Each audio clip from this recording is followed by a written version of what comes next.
بسم اللہ الرحمن الرحیم۔ اللہ تعالیٰ نے ناف کیوں بنائی؟ حیران کن فوائد جانیں۔ ہمارے جسم میں جتنے بھی اعضاء موجود ہیں، ہم ان اعضاء کی افادیت سے تقریباً واقف ہیں کہ ہمارے فلاح اس کا یہ مطلب ہے اور فلاح کا یہ مقصد ہے۔ مثلاً پلکیں ہماری آنکھوں کو تحفظ دینے کا کام کرتی ہیں، پھیپھڑے سانس لینے میں مدد دیتے ہیں اور جسم کا ہر حصہ باہر یا اندر اپنی مختصر کردار کا حامل ہوتا ہے۔ آپ نے کبھی یہ سوچنے کی زحمت کی ہے کہ ناف پیٹ کے درمیان رہ کر صرف کچرا جمع کرتی ہے یا اس کے علاوہ بھی اس کا کوئی مقصد ہو سکتا ہے؟ ویسے تو یہ سب کو ہی معلوم ہے کہ ناف ہر انسان کی پیدائش سے پہلے بہت زیادہ عام ہوتی ہے، مگر یاد رہے بعد میں بھی یہ مکمل طور پر بیکار نہیں ہوتی۔ جب بچہ انسان کے پیٹ میں ہوتا ہے تو ناف پر ایک نالی موجود ہوتی ہے جو ماں کے رحم کی اندرونی دیوار پر نالی سے جا کر ملتی ہے، جس سے جنین کو رحم مادر سے غذا اور آکسیجن ملتی ہے اور اس کے فضلات خارج کرنے میں مدد ملتی ہے۔ پیدائش کے بعد جب اس نالی کو کاٹا جاتا ہے تو ایک چھوٹا ابھار بنتا ہے جو زخم ٹھیک ہونے کے بعد نشان چھوڑ جاتا ہے اور یہی آپ کی ناف ہوتی ہے۔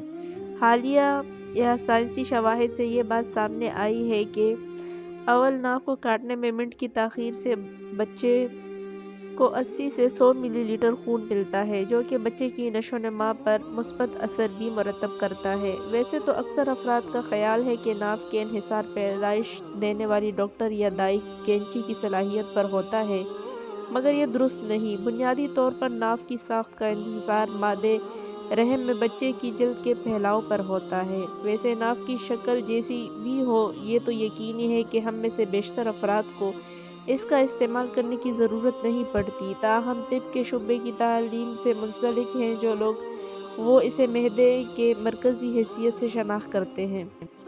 یعنی ان کے مطابق معدے کے 4 حصے کیے جائے تو ناف مرکز میں ہوگی، جبکہ ایک اور طریقے میں اسے 9 حصوں میں تقسیم کیا جاتا ہے اور ناف کا حصہ مرکز میں ہوتا ہے۔ ماہرین کا کہنا ہے کہ اول کٹ جانے کے بعد ناف کے اندرونی حصے کی رگیں اور شریانیں بند ہو کر عضو یا جو کا سہارا دینے والی طاقتوں کی شکل اختیار کر لیتی ہے، یعنی کنیکٹو ٹشو کا کام کرنے لگتی ہیں۔ یہ اوپر جگر کے پاس مختلف حصوں میں تقسیم ہو جاتی ہے اور ناف کے پیچھے بدستور جڑی ہوئی ہوتی ہیں۔ ناف کے قریب موجود شریانیں جسم کے اندر گردش نظام کا حصہ بن جاتی ہیں اور وہاں سے خون مثانے اور دیگر حصے میں جاتا ہے، اور یہی وجہ ہے کہ اگر آپ ناف کے اندر انگلی گھمائیں تو ایسا لگے گا مثانے میں جھنجھناہٹ ہو رہی ہے۔ سائنس کے مطابق سب سے پہلے اللہ کی تخلیق انسان میں ناف بنتی ہے، جو پھر ایک آر کے ذریعے سے ماں سے جڑ جاتی ہے، کسی خاص تحفے سے جو بظاہر ایسی چیز ہے جو پورا انسان فارم ہو جاتا ہے۔ یاد رہے کہ ماں کے پیٹ میں بھی کچھ نہیں تھا، صرف یہ ناف ہی تو تھی جس کے ذریعے اللہ تعالیٰ نے اتنے پاؤنڈ کا بچہ بنا دیا۔ یہ ناف ہی تھی جس کے ذریعے دل بنا، یہ ناف ہی تھی جس کے ذریعے جگر بنا، یہ ناف ہی تھی جس کے ذریعے ہاتھ پاؤں بنے، یہ ناف ہی تھی جس کے ذریعے اتنے خوبصورت اور سلکی بال لے کر بچہ پیدا ہوتا ہے۔ اور جب ناف کا نظام ماں کے پیٹ میں خراب ہو جاتا ہے تو بچے اب نارمل یا اپاہج پیدا ہوتے ہیں۔ ہم کتنے عجیب لوگ ہیں کہ ماں کے پیٹ میں ناف سے اتنی آئی اور پیدا ہونے کے بعد ناف کو ہی بھول جاتے ہیں۔ یاد رہے کہ ناف کا سوراخ ایک حیران کن چیز ہے۔ سائنس کے مطابق انسان کے مرنے کے 3 گھنٹے بعد تک ناف کا یہ حصہ گرم رہتا ہے۔ وجہ اس کی یہی بتائی جاتی ہے کہ یہاں سے بچے کو ماں کے ذریعے خوراک ملتی ہے۔ بچہ پوری طرح سے 270 دن میں فارم ہو جاتا ہے، یعنی 9 مہینے میں۔ یہ وجہ ہے کہ ہماری تمام رگیں اسی مقام سے جڑی ہوتی ہیں، اس کی اپنی ایک خود کی زندگی ہوتی ہے۔ اس کے علاوہ ناف لیپروکوزک سرجری کے آغاز کے طور پر بھی کام کرتی ہے، جس سے پیٹ کے کسی اور حصے پر زخم سے بچنے میں مدد ملتی ہے۔ ویسے جہاں تک ناف کے اندر کچرے کی بات ہے تو وہ در حقیقت اکثر کپڑوں کے ریشوں کا مجموعہ ہوتا ہے، جس میں جلد کے مردہ خلیات بھی شامل ہو جاتے ہیں۔ ناف اللہ تعالیٰ کی طرف سے ایک خاص تحفہ ہے۔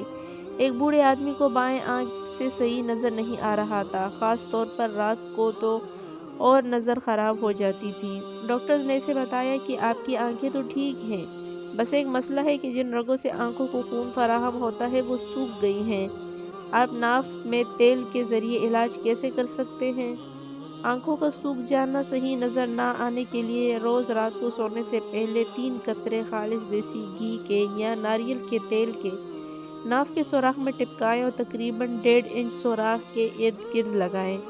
سستی دور کرنے کے لیے اور جوڑوں کے درد میں افاقے کے لیے اور جلد کے سوکھ جانے کو دور کرنے کے لیے سرسوں کے تیل کے 3 قطرے ٹپکائیں۔ ناف کے اندر سوراخ میں تیل ڈالنے کے پیچھے ماہرین نے جو وجہ بتائی ہے وہ یہ ہے کہ ناف کے سوراخ میں اللہ تعالیٰ نے یہ خاصیت رکھی ہے کہ جو رگیں جسم میں اگر کہیں سوکھ گئی ہوں تو ناف کے ذریعے ان تک تیل پہنچایا جا سکتا ہے، جس سے وہ دوبارہ کھل جاتی ہیں۔ ماہرین کا یہ بھی کہنا ہے کہ بچے کے پیٹ میں اگر درد ہو تو ہینگ کو پانی اور تیل میں مکس کر کے ناف کے ارد گرد لگائیں، چند ہی منٹوں میں انشاءاللہ اللہ کی طرف سے آرام آ جائے گا۔ اسی طرح سے یہ بھی کہا جاتا ہے کہ کانوں میں سائیں سائیں کی آوازیں آتی ہوں تو سرسوں کے 50 گرام تیل میں تخلم ہرمل 2 عدد بیس کرنا، ناف میں 15 دن لگانے سے سائیں سائیں کی آوازیں آنا ختم ہو جاتی ہیں۔ قوت سماعت کی کمی دور کرنے کے لیے سرسوں کے 50 گرام تیل میں دار چینی 20 گرام جلا کے تیل میں ناف میں لگانے سے اس کے قوت سماعت میں بہتری آتی ہے۔ 50 گرام سرسوں کے تیل میں 20 گرام کلونجی کا تیل ملا کے ہلکا گرم کر کے ٹھنڈا کر کے لگانے سے 2 ماہ میں پیٹ کنٹرول ہو جاتا ہے۔ اور اسی طرح سے ماہرین کا یہ بھی کہنا ہے کہ اگر نہانے کے بعد روغن زیتون ناف میں لگا دیا جائے تو الرجی کا امکان نہیں ہوتا۔ یہ قدرت کا ایک نظام ہے جو انسان کو مختلف ذرائع کے ذریعے پہنچانا چاہتی ہے، لیکن اس کے لیے انسان زحمت نہیں کرتا۔